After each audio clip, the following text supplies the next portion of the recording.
So hello dear student, কেমন আছো? I hope প্রত্যেকে শুধু ভালো নয়, ভীষণ ভালো আছো। স্ক্রিনের উপর একটা কোশ্চেন দেওয়া রয়েছে। প্রশ্নটা কি বলেছে সেটা আগে মন দিয়ে পড়ি। বলেছে যে কস থিটা, কি বলেছে, cos theta minus sine theta equal to √2 into sine theta, এটা দেয়া রয়েছে। তাহলে কি প্রমাণ করতে হবে? তাহলে প্রমাণ করতে হবে আমাদের cos theta plus sine theta minus √2 into cos theta এর মানটা কত, বেশ বের করব। কিন্তু তার আগে একটা কাজ করে নিই। কি কাজ? এই সাইন থিটাটাকে যদি সমানের অপোজিট দিকে নিয়ে যাই তাহলে কি হবে?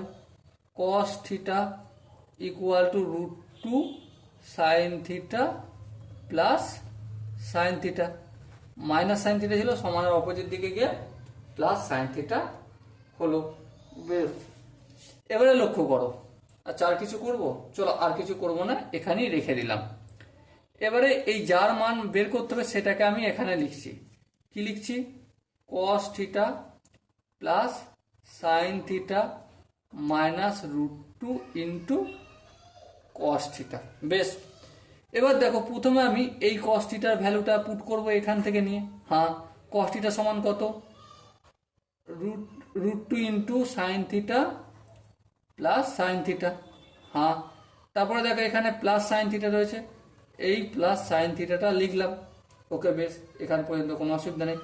এবার দেখো মাইনাস √2, এই মাইনাস √2 লিখলাম, ইন্টু কস থিটা রয়েছে, আর কস থিটার মানে এটা, চলো লিখে দিই, √2 sine theta plus sine theta.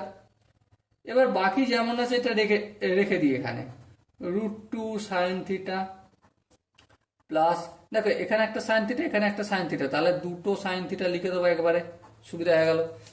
এবার দেখো মাইনাস √2 কে যদি √2 দিয়ে মাইনাস √2 ইন্টু সাইন থিটা যদি গুণ করি তাহলে মাইনাস প্লাসে মাইনাস √2 ইন্টু √2 সমান 2, তারপর সাইন থিটা, মাইনাস প্লাসে মাইনাস √2 ইন্টু সাইন থিটা, তাহলে √2 ইন্টু সাইন থিটা হয়ে যাবে। এবার দেখ এখানে প্লাস 2 সাইন থিটা, এখানে মাইনাস 2 সাইন থিটা, এলিমিনেট হবে। এখানে প্লাস √2 সাইন থিটা, এখানে মাইনাস √2 সাইন থিটা, এটাও এলিমিনেট হবে। তাহলে কি বাঁচবে আমার? 0 আনসার হবে। So my dear Watson, I hope এই প্রশ্নটার আনসার প্রত্যেকে বোঝা গেছে। যদি কোনো জায়গায় ডাউট থাকে বা কনফিউশন থাকে তাহলে কি করতে হবে? কমেন্টে জানাতে হবে। ওকে, সো ডিয়ার স্টুডেন্ট, দেখা হচ্ছে পরবর্তী সেশনে। ততক্ষণ বন্ধু ভালো থেকো, সুস্থ থেকো এবং জয় হিন্দ।